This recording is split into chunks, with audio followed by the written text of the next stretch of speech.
Welcome back to the 2015 Connected Car Expo here at the JW Marriott. I'm testing out Faurecia's new active wellness system where it's testing my heart rate, respiration, energy, and stress index. Yeah, so active wellness is really advanced technology where we have biosensing right in the seat.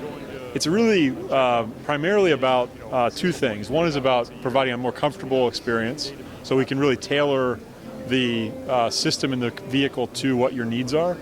And secondarily, we can look at things like, are you able to drive? Are you in a good condition?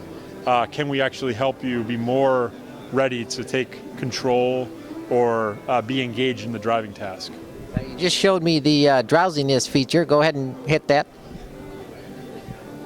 Yeah, so what we're seeing now is if the vehicle noticed I was getting drowsy or fatigued, we could actually engage some countermeasures to hopefully increase my energy level. So right now, what I'm feeling is some massage bladders both on the cushion and on the back.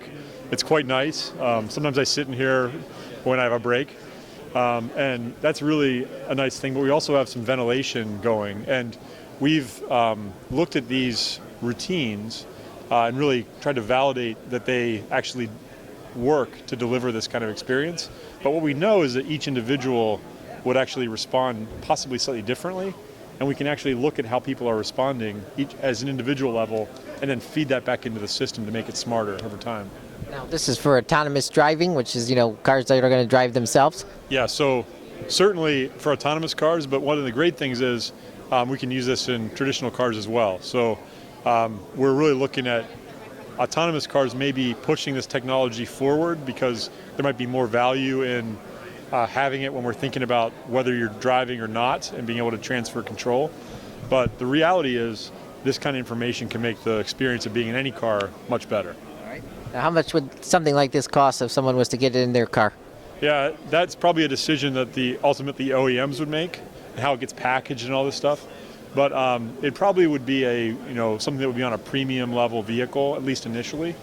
But the exciting thing is we think there's value to be had in the set up a baseline for the seat, mass market cars as well. There's an accident, but as you know, a lot of times technologies start at the high end and kind of come down. Now, during the luncheon talk, you mentioned that distracted driving can be a good thing. Can you explain that? Yeah, so I guess a couple elements of this. One is when we're thinking about autonomous cars, when the car is actually driving itself, sometimes what you have is a desire to have the person monitoring the system to be ready to take over in the case that they need to.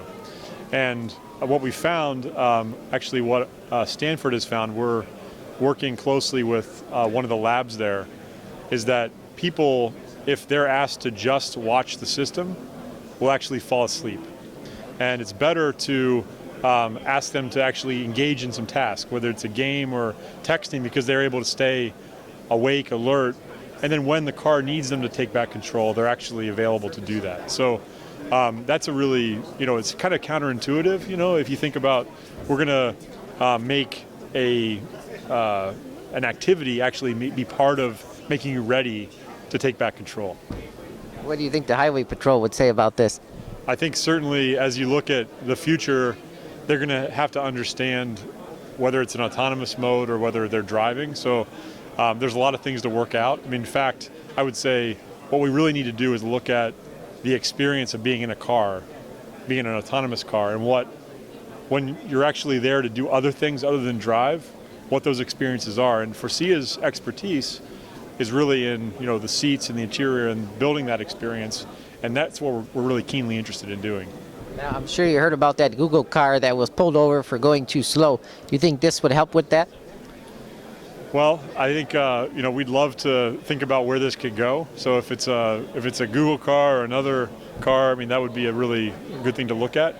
I think ultimately there's this technology is about what's going on in the car, not about how the car is driving, but obviously it can help engage what's happening outside as well.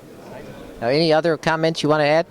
I think one of the big ones is this is a really important topic. How you make a good experience in the car, and we want to encourage companies, even if they're not from the automotive industry, that have interesting ideas about how to do this, to come talk to us. I think we can really help, as we've been doing with some of our startup partners, bring technologies from outside the industry into our market. All right, very good. Thanks so much. Nice talking with you today. Thank you very much.